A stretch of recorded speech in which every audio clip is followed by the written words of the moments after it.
Ես բնականաբար ձեր ոճով չեմ արձագանքի այստեղ հնչած հայտարարություններին, կանխատեսելի եք, պարոն Փաշինյան, այն բանակցային արդյունքից հետո, որ ունեցել եք, բնականաբար այսպիսի վարքագիծ պիտի դրսևորվել ԱԺ-ում, ես ուղղակի մի քանի արձանագրումներ անեմ, նախ այդ հակագիտական պնդումներին շարժումը ավարտելու մասին, գիտեք, հերիք է մեր ժողովրդին, փորձեք համոզել, որ Հայաստանի եւ Ադրբեջանի միջև եղած միակ խնդիրը Արցախյան հարցն է։ Այ Արցախյան հարցը հենց փակենք, էլ որևէ խնդիր չենք ունենա, որովհետև դուք այդ ճանապարհով արդեն 3 տարի է գնացել եք։ Դուք այս նույն տրամաբանությամբ հրաժարվեցիք բանակցությունների սեղանին քննարկել փախստականների վերադարձի հարցը, իբր թե դրանով արգելափակում եք, որ Ադրբեջանը այդ հարցը չքննարկի, հիմա դուք չեք քննարկում Արցախահայերի վերադարձի հարցը, Ադրբեջանը շարունակում է առաջ տանել ադրբեջանցիների բնակեցման հարցը Հայաստանում։ Հիմա ժողովուրդը ամեն տարի գնալով մեծացող շարժումով գալիս է ձեզ ասում է հեռացեք։ Եթե ձեր համար որևէ թիվ կա, որ դրանից հետո է ժողովուրդ, այդ թիվը ասեք մենք շատ արագ դա կկազմակերպենք։ Գնալով մեծացող թվով, ձևով, շարժումով։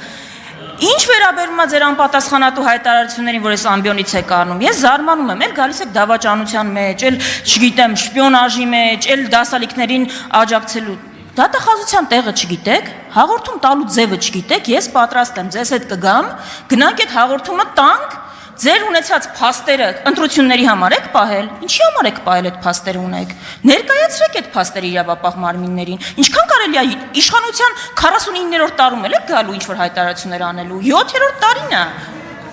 և վերջում,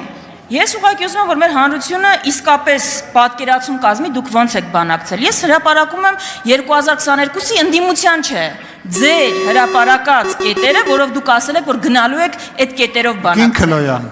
Տիկին Քլոյան։ 6 կետ եք հրապարակել։ Տեսեք ինչ եք ասում, Լեռնային Ղարաբաղի հայերի անվտանգության երաշխավորման, նրանց իրավունքների եւ ազատությունների հարգման, ինչպես նաեւ Լեռնային Ղարաբաղի վերջնական կարգավիճակի հարցը պիտի արտացոլեք։ Պիտի ռազմագերիների վերադարձի հարցը արտացոլեք, 4-րդ կետը։ Իսկ 5-րդ կետը ընդհանրապես ֆանտաստիկայի ժանրից 6-րդ կետը ձեր հրապարակած համապատասխան բանակցությունների կազմակերպման համար հայկական կողմը պիտի դիմեր, ավարտում եմ, ԵԱԿ Միսկի խմբի համանախագահներին։ Դուք 2022-ին հրապարակել եք, որ այս կետերով եք բանակցելու։ Այդ որ հարցնում եք ինչ ենք զիջել, այս սաղ զիջել եք, այս կետերից որևէ մեկը ձեր ստացած փաստաթղթում արտացոլված է։ Շնորհակալություն։ Հարցին կպատասխանի Հայաստանի Հանրապետության վարչապետ Նիկոլ Փաշինյանը, համեցեք։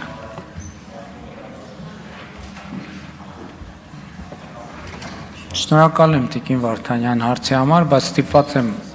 նորից կրկնել, որ շատ կարևոր է, որ երբ որ մի բանի մասին խոսում ենք, փորձենք համոզվել, որ հասկանում ենք, թե ինչի մասին ենք խոսում։ Մասնավորապես ԵԱԿ Մինսկի խմբի համանախագահության վերաբերյալ, ԵԱԿ Մինսկի, երբ որ ես այդ հայտարարությունը արել եմ, այդ ժամանակ ԵԱԿ Մինսկի խմբի համանախագահությունը դեռ հույս ունեինք, որ համանախագահող երկրները որևէ ձևով իրար հետ գոնե կշփվեն։ Այդ հայտարարությունից հետո ԵԱԿ Մինսկի խմբի համանախագահող երկրները իրանք գործառույթը հրաժարվել են կատարել։ Երկրորդը, այդ հայտարարության պահին Լեռնային Ղարաբաղում, Լեռնային Ղարաբաղի հայերը եղել են Լեռնային Ղարաբաղում։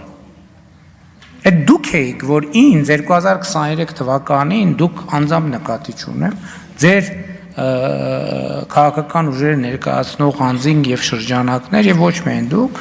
որ ինձ մեղադրում եք նրա համար, որ ես թույլ չեմ տալիս, որ Լեռնային Ղարաբաղից մարդիկ դուրս գան եւ հեռանան։ Այսինքն, այդ ամեն ինչը գործոններ են, որոնք պետք է հաշվի առնել։ Երկրորդը, երբ որ խոսում եք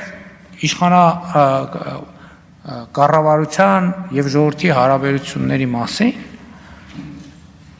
այդ հարցի պատասխանը տրվել է ժամանակին Հայաստանում տեղի ունեցել ոչ բռնի թավշյա ժողովրդական հեղափոխություն։ Ով էր հաշվապահություն անում այն ժամանակ։ Այսինքն հաշվապահություն կար, եթե կար, ուրեմն հաշվապահությունն է նա, որ դա տեղի է ունենում, որովհետև ոչ մի կառավարություն չի կարող մնա տեղում, եթե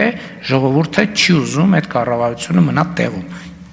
Չի կարող լինել այդպիսի բան ուղղակի։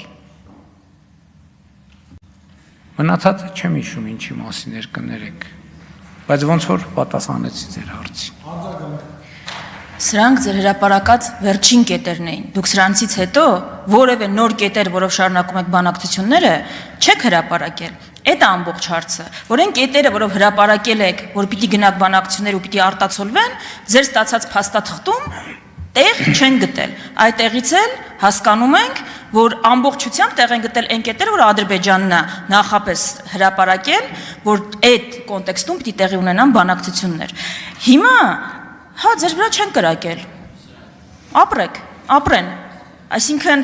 այո, մի օր Հայաստանում, Երևանում ժողովրդի կոնստիտուցիան կլինի այնքան, որ կրակերն էլ ձեզ չի օգնի։ Եթե դա է, եթե ամեն անգամ պիտի կրակեք, հետո գլուխ գովակ, որ ռեպրեսիվ համակարգով իշխանություն եք պահել, պահել եք, հա, միջև հիմա, ով դրան դեմ բան չեմ ասում։ Եվ վերջում Հայաստանում հիմա չկա երկընտրանք, իրական Հայաստան, կեղծ Հայաստան։ Խնդիրը այնն է, որ ձեր պատկերացրած